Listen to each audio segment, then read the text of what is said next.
we will see in this one that solving linear equations using matrix method. ये जो है a1x plus b1y is equal to c1, a2x plus b2y is equal to c2. This is system of equations, लेकिन यहाँ दो equations हैं। a1x plus b1y plus c1z is equal to d1, a2x plus b2y plus c2z equal to d2, a3x plus b3y plus c3z equal to d3. This is system of three equations in linear form.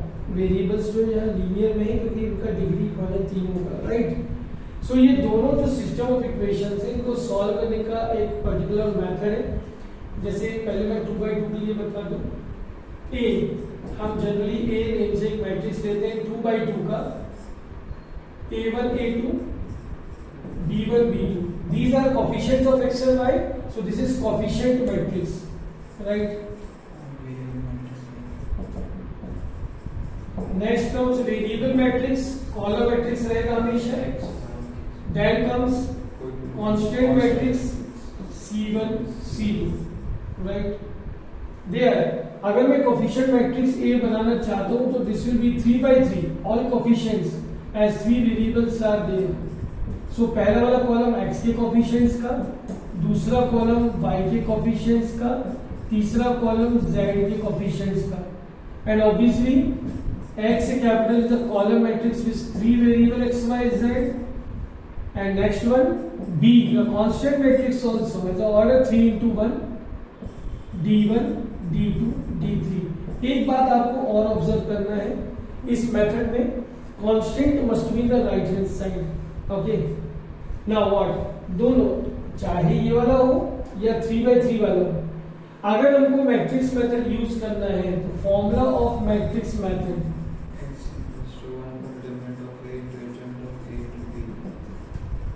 I can see students are well prepared.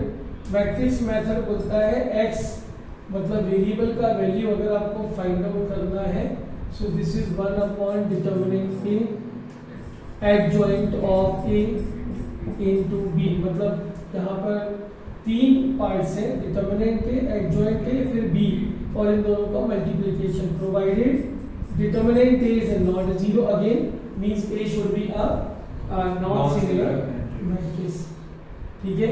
So this is basic structure इस matrix method का, लेकिन मैं इसको आपको solve करके दिखाऊंगा एक 3x3 का क्वेश्चन। तो in this format your doubts and comments. ये मैंने 3x3 का एग्जांपल लिया है। तो start with coefficient matrix A, सारे कोएफिशिएंट्स x का फर्स्ट कॉलम मैंने कहा तो 2 1 1 1 1 minus 2 1 1 1, x obviously is x y z, 3 variables है, and b the constants taken in right hand side shifted 12 9 6, but we have to do सबसे पहला step आपको निकालना चाहिए। फॉर्मूला देखते चलिए, आपको लगता है सर ये प्रॉब्लम है, आप फॉर्मूला नोट कर लीजिए तो इसमें सीक्वेंस भी आपको याद रहेगा करना क्या है। First of all determinant of A determinant expand around any row और column as usual I do along r1 2 into इसका 6 पहला 1 1 का 1 प्लस 2 हो जाएगा, तो 1 plus 2 3, then minus 1 into 1 1 का 1 minus 1 1 का 1 तो 0 plus 1 into minus 2 minus 1 minus 3, right? 2 3s are 6 6 minus 3, finally we get 3. Thank God, it should be non-zero. Zero नहीं आना चाहिए, ये non-zero आना चाहिए. By the way, once we get a determinant as a non-zero value, then we can proceed. क्या चाहिए? Adjoint of a. अब adjoint of a मैंने अभी सिस्टमेटिक अप्रोच करवाया है उसके सेशन में। मैं आपको यहाँ पर इसी रीजन से बता रहा था कि अब क्विक मेथड भी सीखना चाहिए। मुझे ज्यादा टाइम नहीं है, एग्जाम हो रहा है, तो क्विकली आई टू डू। कैसे करेंगे? एडजॉइंट ऑफ ए के लिए आपने मैट्रिक्स 3x3 का लिखना है। क्या करोगे, हर एक एलिमेंट का माइनर निकालना, listen by words, minor find out करो रोज के, और रो का जो माइनर होगा वो कॉलम में अरेंज कर दो। जैसे 2 का माइनर 1 1 जा 1 माइनस माइनस 2 3, पहले माइनर शॉर्ट लिस्ट कर लो। 1 के लिए 1 1 जा 1 माइनस 1 0। देखो मैं R1 का कर रहा हूँ, C1 में अरेंज कर रहा हूँ शॉर्टकट। 1 के लिए -2 -1 -3, राइट। अब R2 के लिए, इस 1 के लिए 1 1 जा 1 माइनस माइनस 2 तो 3। देन फॉर दिस वन 2 1 जा 2 minus 1 it's 1। Then for this one third element क्या हो जाएगा, 2 2 जा -4 -1 -5।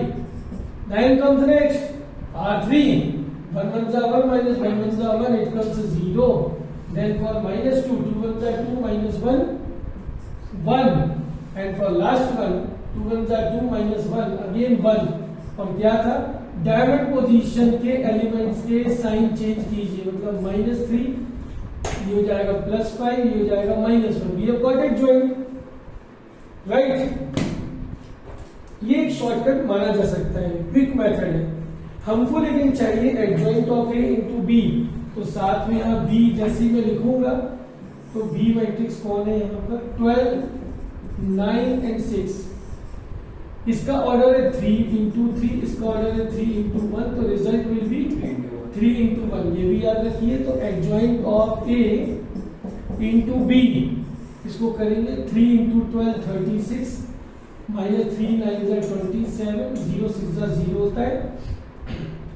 0 into 12 0, 1 into 9 9, -1 6 -6, -3 12 जा -36, 5 9 जा 45, 1 6 जा 6। इवैल्यूएट, वी गेट -9 3 यहाँ पर आएगा, 45 and 6 51, 51 minus 36 15, राइट। As soon as we get so, बस हमको x निकालना है, x, so x means x y z। So 1/3 साथ में डिवाइड करेंगे, फॉर्मूले में पुट कर रहे हैं। 1 डिटरमिनेंट को नहीं भूलना है। I am happy that my students are reminding me, good. यहाँ पर आप 3 से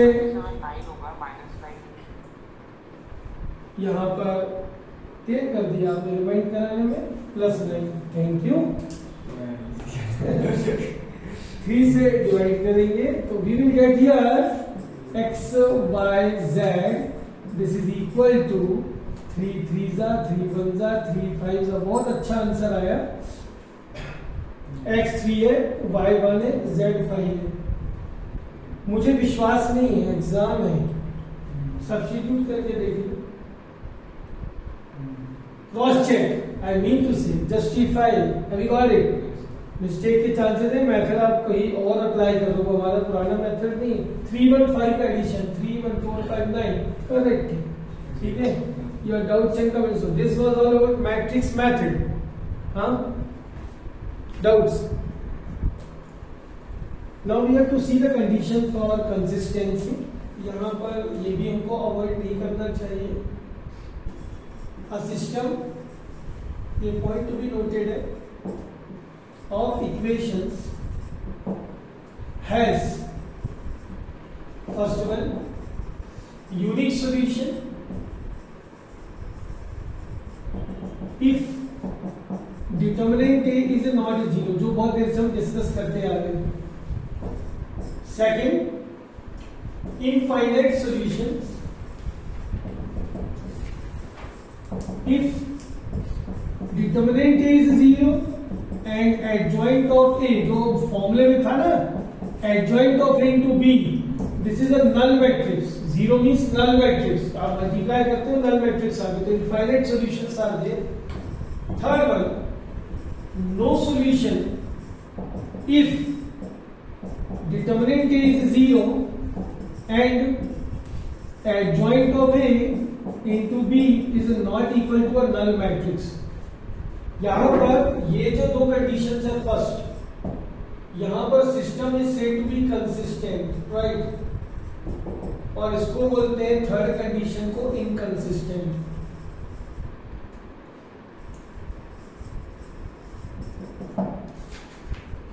So this was finally about matrix method, a complete lecture. Okay, now you can ask your doubts and comments, otherwise that's all. Thank you.